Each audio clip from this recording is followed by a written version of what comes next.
Hello বন্ধুরা, সবাই কেমন আছো? আশা করি সবাই ভালো আছো। শুভ বৃহস্পতিবার, সবাই ভালো থাকো, সুস্থ থাকো, এইটাই ভগবানের কাছে কামনা করি। আমি স্নান করে পুজো করলাম, পুজো করেই কাপড় জামা মেলছিলাম। চলো আমার ঠাকুর ঘরে পুজো করেছি, ভগবানের দর্শন করাই তোমাদের। দেখো, ভগবানকে না ডাকলে কিছুই হবে না। মানুষ, হ্যাঁ জানি মানুষকে কাজ করতে হবে, কিন্তু ভগবানের আশীর্বাদে হাত না মাথায় থাকলে কিচ্ছু হবে না। কারণ ভগবানের আশীর্বাদে হাত মাথায় থাকতে হবে, তবেই তুমি সামনের দিকে এগোবে। আমি তো ভীষণ ভগবানকে মানি।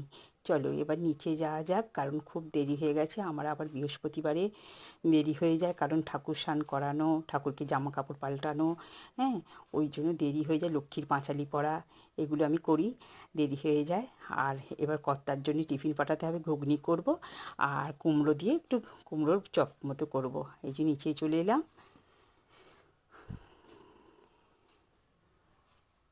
না আর বেশি কথা বাড়ালে হবে না, রাখি। এবার টিফিন বানাবো, টাটা।